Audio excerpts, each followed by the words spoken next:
Right now, there is an upcoming election, and the Israeli lobby and supporters of Zionism, they made it clear that they want make sure that they challenge uh, those key supporters of Palestine in Congress, such as Jamal Bowman, Summer Lee, Pramila, Jabal, Ilhan Omar, and Cory Bush, and of course Rashida Tlaib and others. So what we need to really bond with them, and we were trying to to take them from one community in one state to another, like in New York, Chicago, New Jersey, California, Washington, etc., etc. We need to do that. The Israeli occupation crimes against the people of Palestine go unnoticed by many Western governments and continue to have unlimited support from the American administration. The Palestinian community in the United States is working hard to change this trend and commit the American administration to the American Constitution and the principles of supporting human rights and justice for all nations. To talk more about that, I have with me Palestinian American activist engineer Maher Abdelqader from New York. You are welcome, Mr. Maher. Thank you very much, Osama, and thanks for inviting me to your show. Thank you. You are welcome. First, you're watching what's happening in the occupied Palestinian territories in terms of the Israeli continuing aggression on the Palestinians. Just today, killed a Palestinian teen in the refugee camp of Nur Shamis to Karim region. An hour ago, they killed a Palestinian youth in the area of Jericho. Yesterday in Jenin, Nablus, killing on daily basis.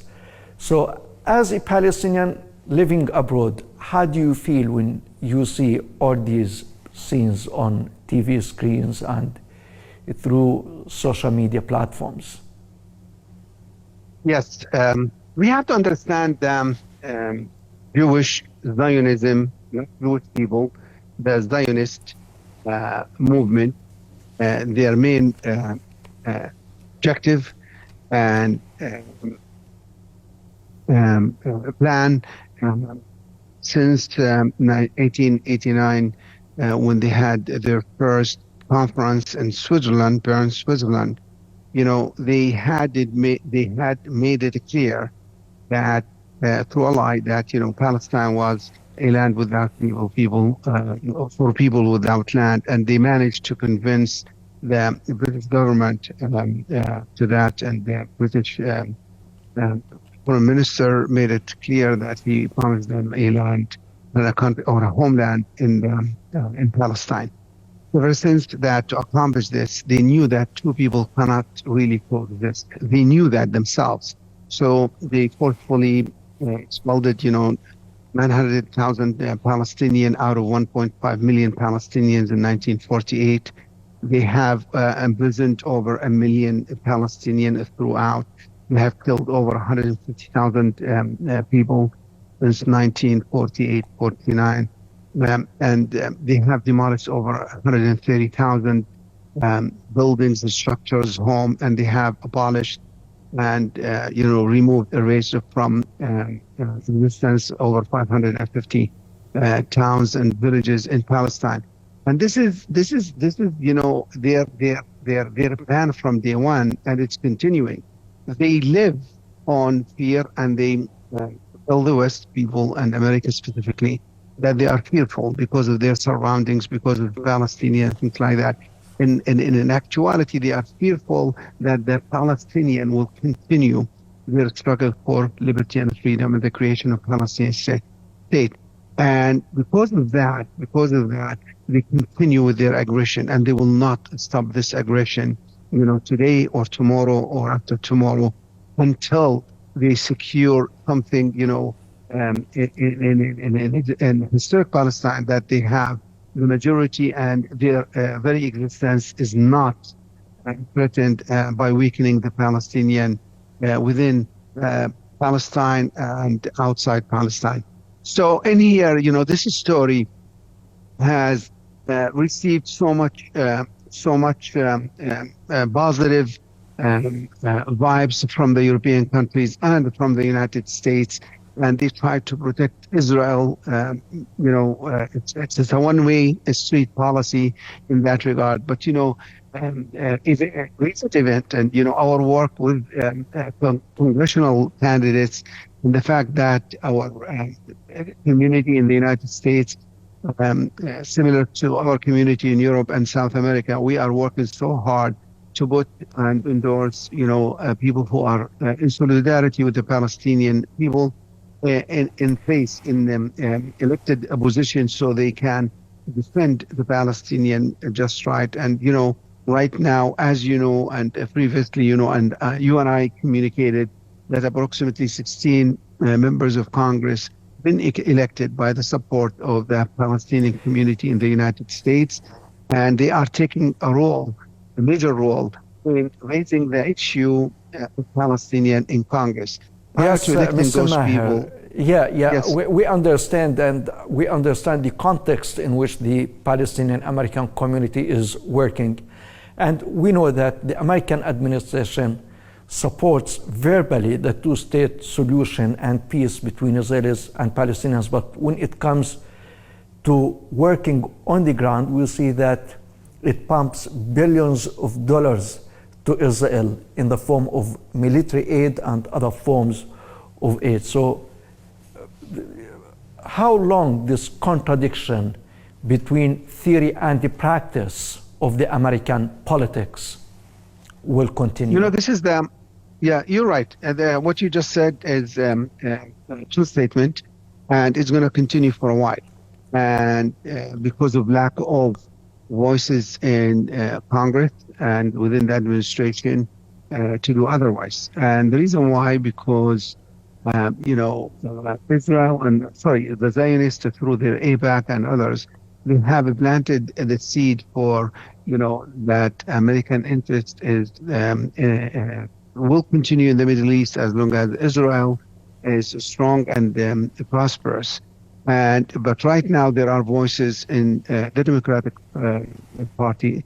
We all knew that there was a referendum or polling early this year, which was reported by major newspaper and TV stations, that 49% of them in the Democratic Party supports the just right of the Palestinian, and 36 still support Israel. But in essence, this is because of the new blood within the Democratic Party.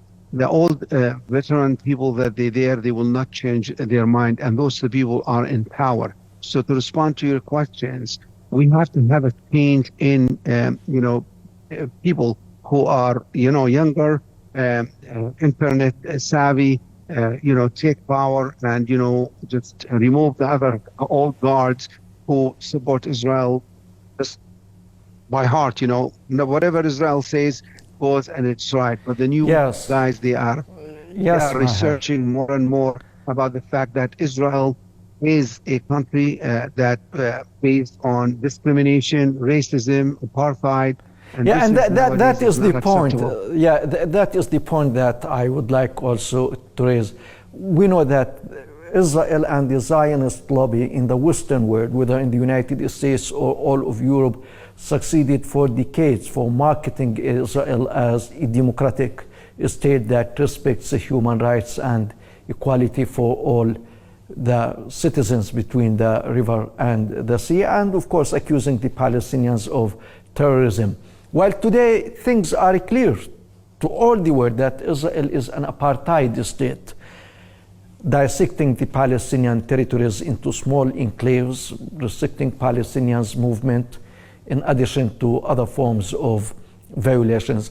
So how can the Palestinian community and all the activists who support Palestinians' rights can show the American public the reality of Israel as an apartheid state, not democratic state? That's a very strong point, and you're right. The Palestinian community in the United States is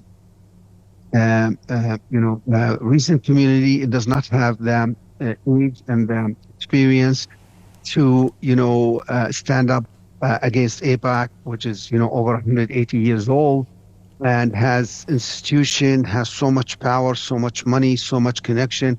And it's an established organization. Palestinian here, we start coming to the U.S. in masses, yeah, around the early 80s, mid 80s. There are 600,000 Palestinians live in the U.S. versus, 8, 9 million Jewish or Zionist. In addition to that, you have the Christian Zionist, about 30 to 40 million people who really are based on the religion. They believe in Zionism more than anything. They wanted Israel to be strong to bring the Messiah back. But to answer your question, as I said, our role is we have to take stories and try to publicize it in much stronger fashion. It's like being here, there was a conference recently where he said, that to the attendees, we have to have our own road and our own, way of life, and deprive the Palestinians from these things because we are threatened. And, he was very,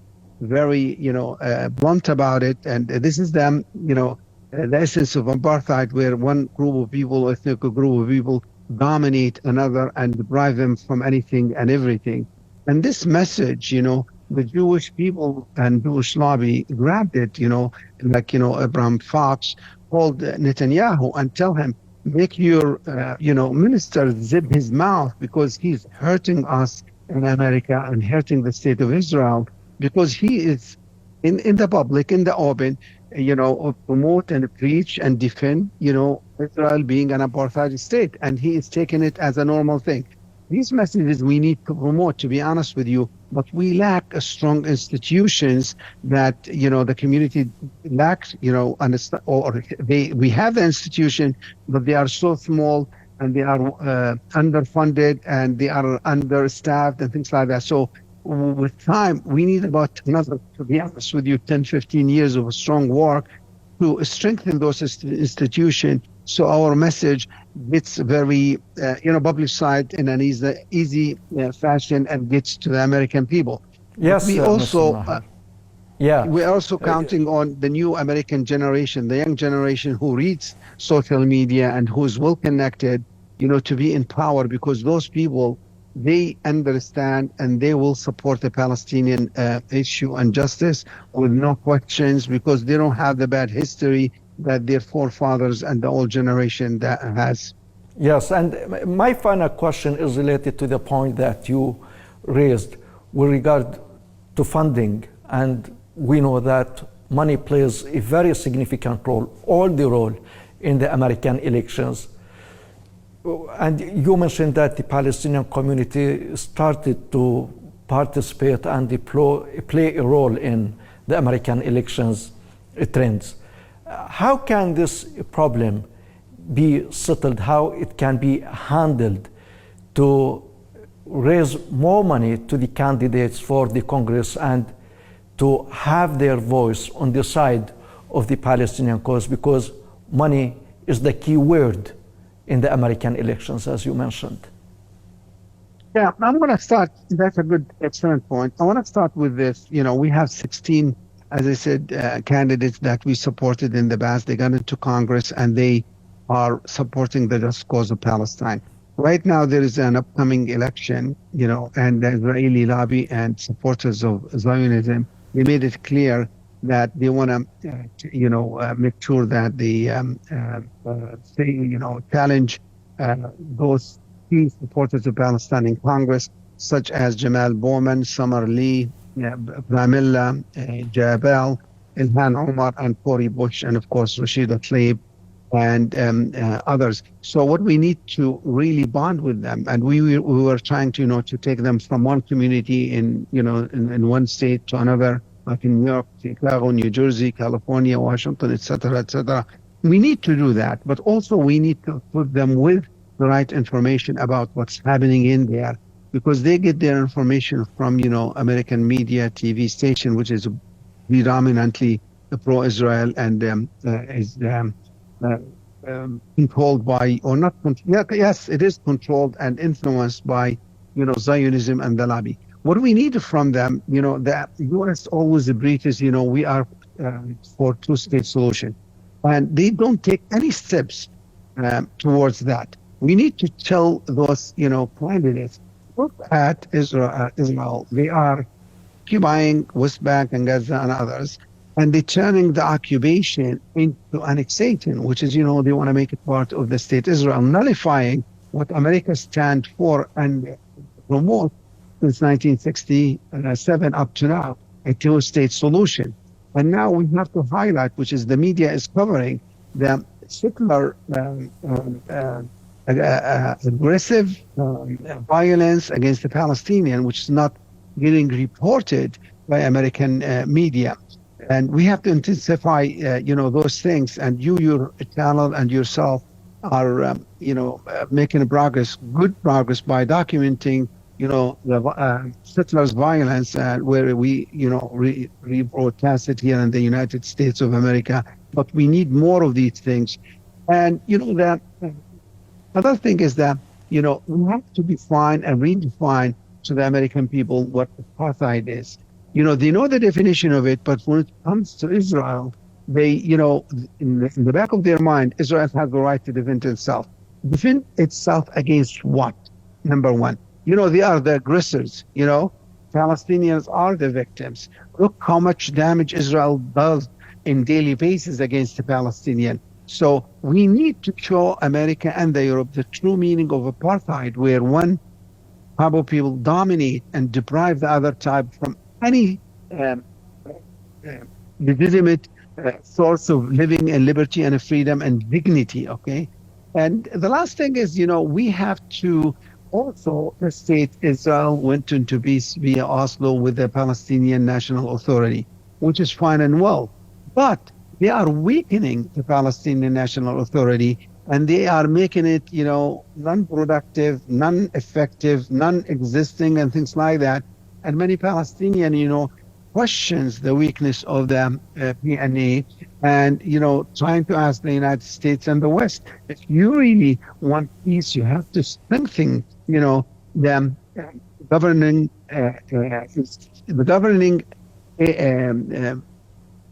personnel and people and politicians who are part of the governing body for the Palestinian people. Let's make them there, make them, serve their people very well, and just not put them there without any effectiveness or without any ability to, serve their people. So going back, those 4 points are very strong points that we need to work more and more in putting these points into the minds and into the agenda of people in the United States, elected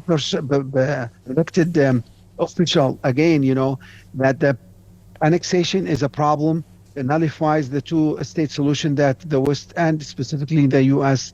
Promotes. And, we have to define apartheid and the practices of apartheid steps that Israel and, takes, and the aggressiveness and the boldness of them. Yes, Maher. We know that Israel. We know that Israel has a plan to end any Palestinian national project through settlement building and through military aggression. It has been a great honor having you on our program, Maher Abdelqader, Palestinian American activist, engineer from New York.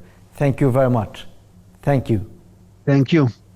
And ladies and gentlemen, thank you very much for watching. And from you, Osama Nazal, have a nice time.